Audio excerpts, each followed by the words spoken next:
Sayadaw spoke about 3 kinds of virya, and this topic is not yet concluded. Arambha Dhatu, the initial or launching effort, and then the next level of effort, persistent effort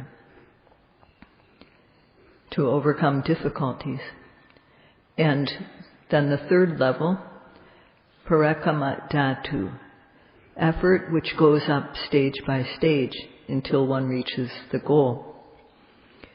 Today, so far Sayadaw has spoken only about the first 2 levels, and he will continue with speaking about the second level, Nikkhama Dhatu.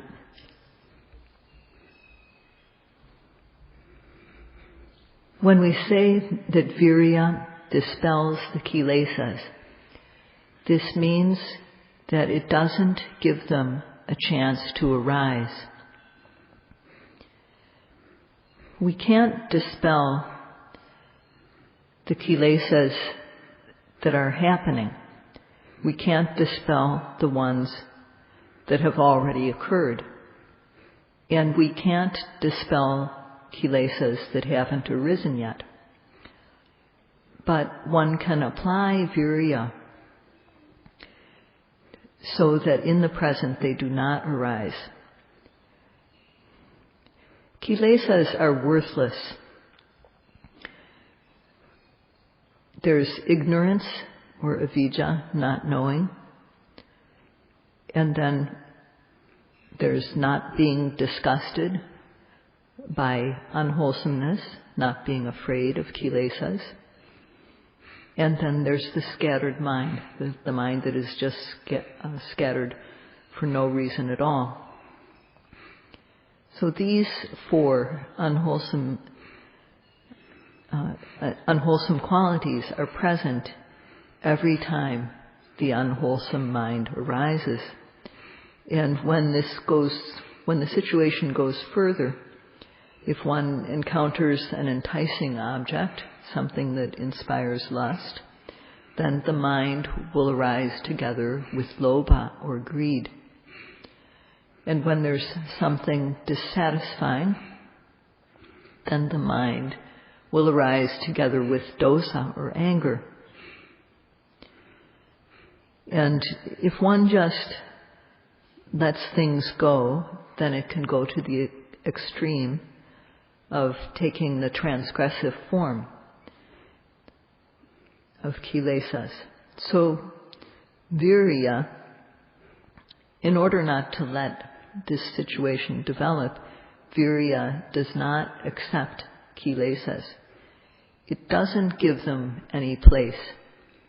And this is why it's said that virya dispels kilesas. Similar to preventing a disease before it happens, if we take preventative measures, then if the disease does occur, it's easier to cure it. If we only start to take some action after disease has arisen, if we don't take any preventative measures, then it's worse. It's more difficult to cure. So virya helps us to prevent and cure kilesas. And the Buddha spoke about 3 levels of virya that are to be used one after another. And he also spoke about how to increase one's virya. If one doesn't know the benefits of making effort, then one will never try. So disgusting behavior that is disgusting, the state of being disgusting behavior is called kosajja. This is laziness. So instead of doing something beneficial, doing something that will bring about good, but just being lazy, such a person will be called by others lazy bum or something like that. People will look at that person and criticize that person, calling them lazy or other things like that. So, if one makes no effort at all to do something beneficial for oneself, and if one doesn't make any effort so as not to be blamed and criticized by those around one, then one will never reach a better state in life. One will only go down because of laziness, lack of effort. There will be greed when the cause for greed is there to arise. So one's mind will turn to greed and anger, dosa, and ignorance, not knowing, moha, and mana, pride. So all of these will be part of one's life if one doesn't make effort. And this is a true loss in one's life. This means one's life has gone to waste. And if the kilesas lead to transgression, then the loss will be even greater. But now, the yogis who are here, when they sit down, every time the abdomen moves with the in-breath and rises, every time the abdomen falls, they apply effort to observe this. Each time there's a rising, each time there's a falling. And in this way, no laziness can enter their minds. So if yogis think about this, then consider this, the nature of effort is apparent. The Buddha said that laziness is a terrible enemy for those who are making effort. First with sila, to keep the physical and verbal behavior clean. And second of all, to develop a clean, wholesome mind. Laziness is a very strong enemy to be feared. It attacks us first. And it is very close to us. And it blocks clean living. It prevents a clean way of life. So it presents a very significant, terrible danger. It's quite bad. And so as to overcome this danger, one has to use lots of energy. And one has to, there has to be level after level of courageous effort. With the practice of samatha, to make the mind stable on a single object, the practicing to see mental and physical phenomena, nama and rupa, to see how they are related by cause and effect, and so on. It's said one can't be lazy, one must be attandito. This means to not be lazy. Tandi means the retracted mind, the mind that withdraws, the mind that can't sit for an hour without fidgeting. And when one can't sit for an hour, then one doesn't see any benefit. One doesn't see the results of one's practice, and so one gets depressed. And then the mind has no energy at all. This is when Danti has come in. And this is the worst enemy that we face. This is the nearest to us, and it gives us the most trouble. So if this quality of Danti enters the mind, then one doesn't want to do what's necessary to behave like a true human being. One doesn't care about having a human mentality, a humane attitude. One doesn't want to develop any knowledge and become a better than average special human being. This quality makes the mind withdraw. And this shouldn't happen. So one should be Paṇḍitā. That means that one should be a person that doesn't have this type of laziness. Except for the time when we're asleep, yogis need to apply effort to have sati all their waking hours. When one sits, one puts one's mind on the abdomen, and every time the abdomen rises, every time the abdomen falls, one in order to know the nature of the rising stiffness and tension and so on, in order to know the nature of the falling relaxation and so on, to know the true nature time after time, one must have ardent effort. One can't be cool or cold about it. One can't be slack. The effort has to be intense. If one doesn't take care and practice in this way, if one is cold or slack, lax, then laziness will take over. So one's effort must be active, because active effort won't accept this Paṇḍitā, the laziness. Because of active effort, it can't come in. The laziness is not let in. So if one's effort declines, then the collected mind becomes dispersed. When the mind is not collected, then sati is not there to protect the mind, and therefore kilesas come in.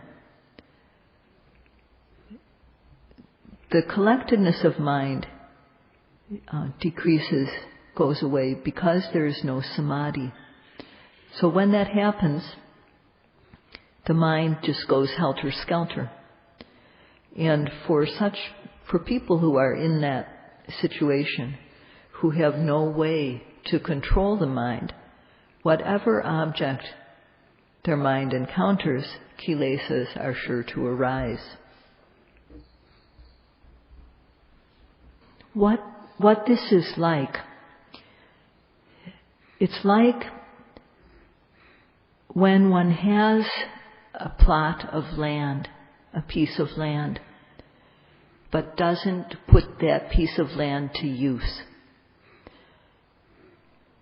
Then what happens is that weeds sprout up. Weeds that don't bring any benefit at all. And the weeds multiply and become a big tangle.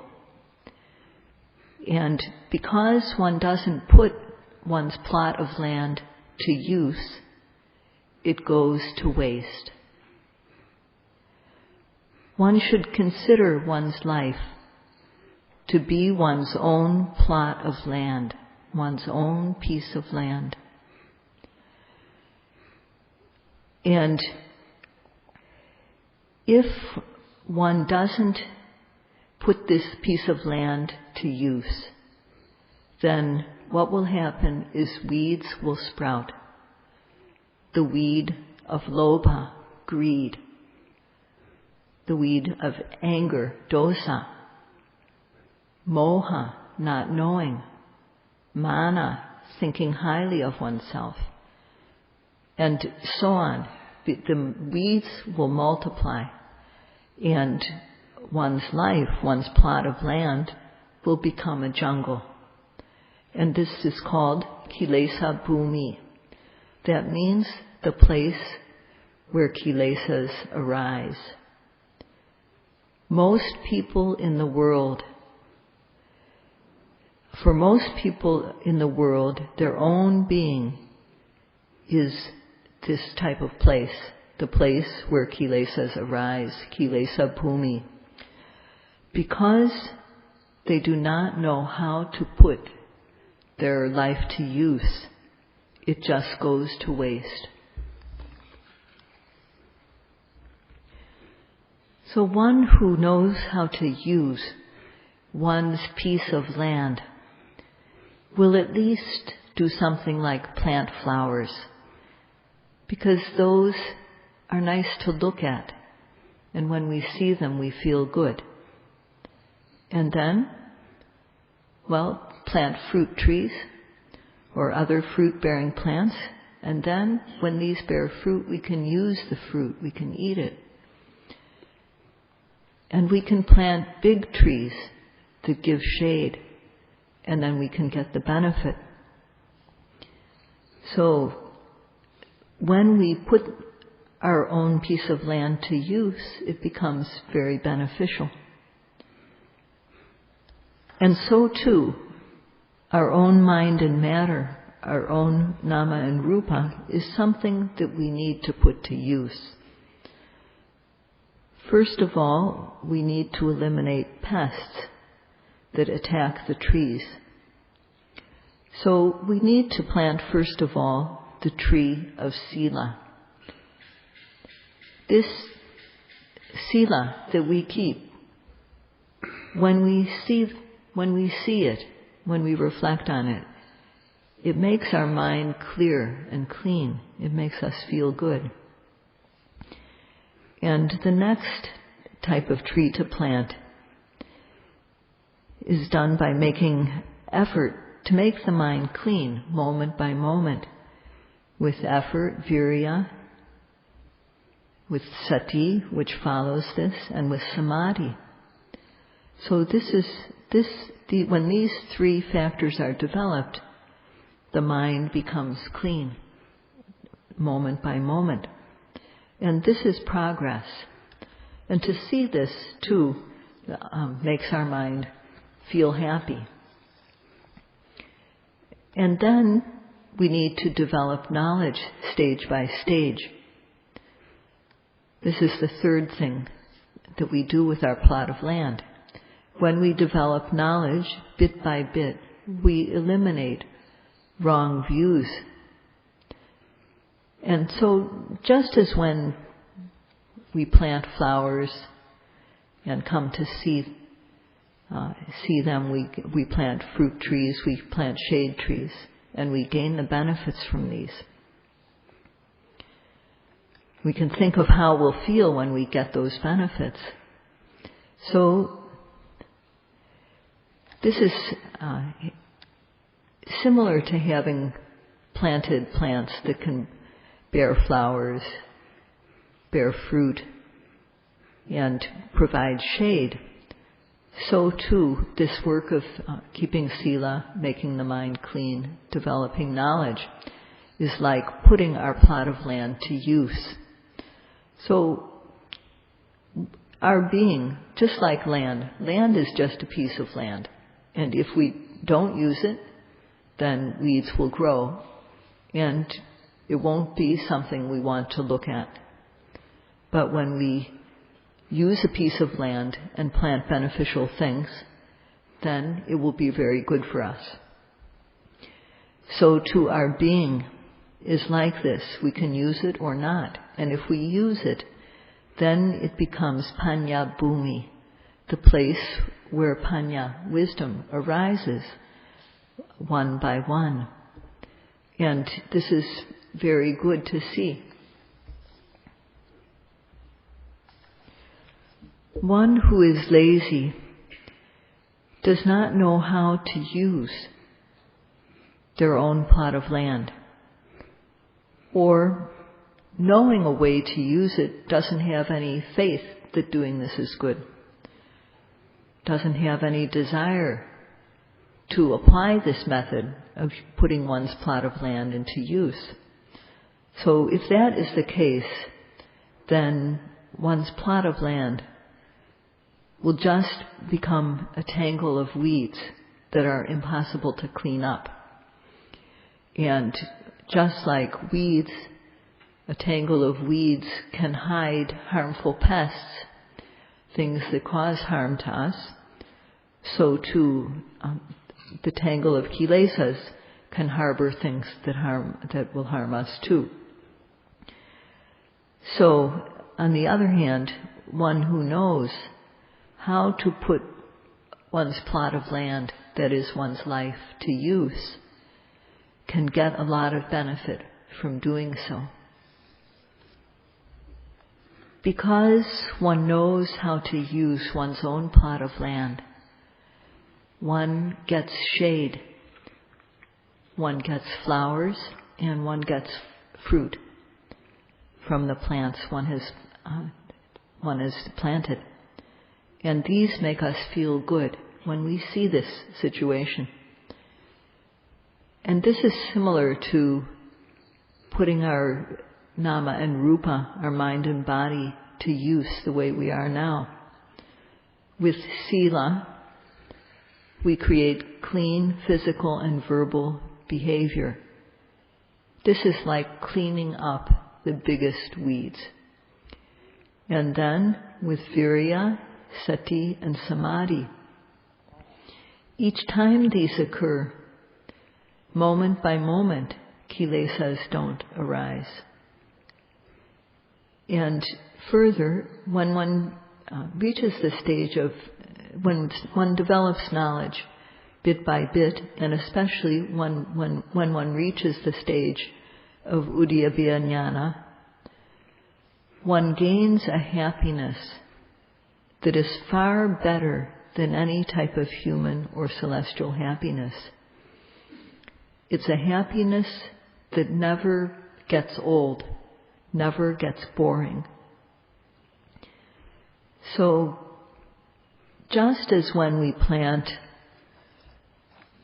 trees and useful plants on our land and get shade, fruit, and flowers, so too when we practice. And when one's mind, when we come to see how when the clean mind arises moment by moment, again and again, and one comes to see how fleeting, how quickly things arise and then pass away, one experiences a happiness that is unlike anything that can be experienced in the world. There's no such happiness that can be gained through any type of sense pleasure. Things experienced through the senses become boring. They become old. One gets tired of them. But the happiness that one gains through the practice is not like that. It never gets old or boring or tiring. So when one gains this type of happiness through the practice, one feels very inspired and one continues to go forward in the practice because one is confident of the happiness that comes from the practice. Starting with the rising and the falling, whenever an object arises, one has to apply effort so that the mind reaches the object. One has to apply effort so that the mind will stick to the object. If one applies effort every time the object arises, then the mind will stay with the object, will stick with it. But from time to time, our effort is too much, our effort is excessive, and then we miss the object. And from time to time, our virya is too low, so our mind doesn't reach the object. Therefore, we need to have jhana.